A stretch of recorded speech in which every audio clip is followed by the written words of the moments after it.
Hair remedies ज्या आपण केसांसाठी करतो म्हणजे नॅचरल DIY असतात ते खरंच केसांसाठी फायदेशीर असतात का? तर हो, जसं आपल्या गावरान किंवा देसी गोष्टी आपल्या शरीरासाठी खाल्ल्याने चांगल्या असतात, तसंच केसांवरती सुद्धा केमिकल युक्त प्रॉडक्ट लावण्यापेक्षा अशा नॅचरल गोष्टी लावलेले खरंच खूप फायदेशीर ठरतं.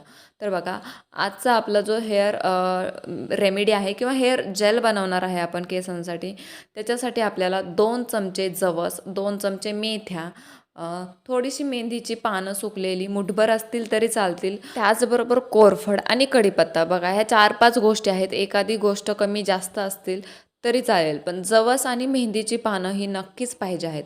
तर बघा, आता कुठली पण हेअर रेमेडी बनवण्यासाठी आपण प्रत्येक वेळी लोखंडाचीच कढई घेतो. हेअर रेमेडीला एक बोनस देण्याचं काम असतं ना, म्हणजे खूप चांगलं हेल्दी बनवण्याचं, ते लोखंडाची कढई करत असते. प्रत्येकाच्याच घरात लोखंडाचं भांडं असतं.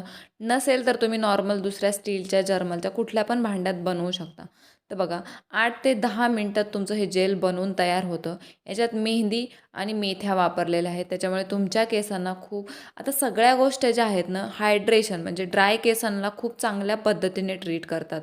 जवसाचं जेल असू देत किंवा मग मेहंदीची पानं असू देत किंवा मेथ्या असू देत, कोरफड असू देत. त्याचबरोबर या सगळ्या गोष्टी तुमच्या केसांना हेअर फॉल कमी करण्यासाठी, स्प्लिटन्सला कमी करण्यासाठी आणि हेअर ग्रोथला सुद्धा खूप चांगल्या पद्धतीने ट्रिगर करतात.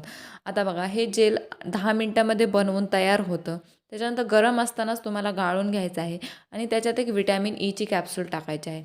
आता व्हिटॅमिन ई जे आहे ना, ते सुद्धा तुमच्या केसांना, स्किनला खरंच खूप चांगलं प्रकारे काम करतं. काय होतं, कधी-कधी आपल्याला डाएटमधून किंवा खाण्यामधून त्या गोष्टी आपल्या शरीराला भेटत नाहीत.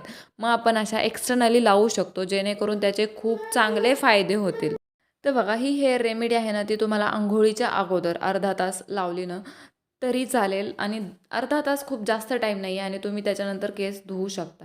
तर बघा, तुम्ही माझ्या केसांमधला सुद्धा फरक बघू शकता. माझे केससुद्धा खूप छोटे होते, पण जेव्हापासून मी अशा हेअर रेमेडीज करायला लागले आहे ना, माझ्या केसांमध्ये म्हणजे व्हॉल्यूम असेल, लेंथ असेल, दोन्ही गोष्टी खूप चांगल्या पद्धतीने माझ्या केसांना भेटलेल्या आहेत. जर तुम्हालासुद्धा म्हणजे पातळ केसांची प्रॉब्लेम असेल, त्याचबरोबर केस वाढतच नाही आहेत किंवा केसांना खूप फाट्या फुटल्या आहेत, केस खूप ड्राय दिसत आहेत, केसांना बिलकुल चमकच राहिलेली नाही आहे, अशा सगळ्या प्रॉब्लेमनं अशा नॅचरल DIYमधून नक्कीच कवर होत असतात.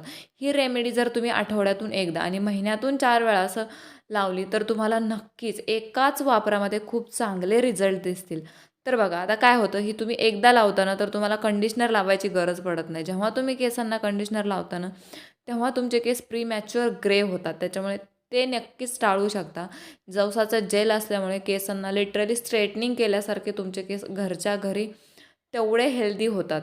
तर बघा, केसांमध्ये एक छान असं व्हॉल्यूम, बाउन्सी किंवा शाईन, चमक, त्याचबरोबर हेअर फॉल कमी होतो. अशा सगळ्या गोष्टी आपल्या या एकाच DIY हेअर रेमेडीमध्ये होणार आहेत. हे जेल तुम्ही नक्कीच ट्राय करू शकता आणि जर तुम्हाला हा व्हिडिओ आवडला असेल तर व्हिडिओला सुद्धा लाईक करू शकता. चॅनलला सबस्क्राईब करा जर तुम्ही चॅनलवर नवीन असाल तर. व्हिडिओ पाहिल्याबद्दल खूप आभारी आहे.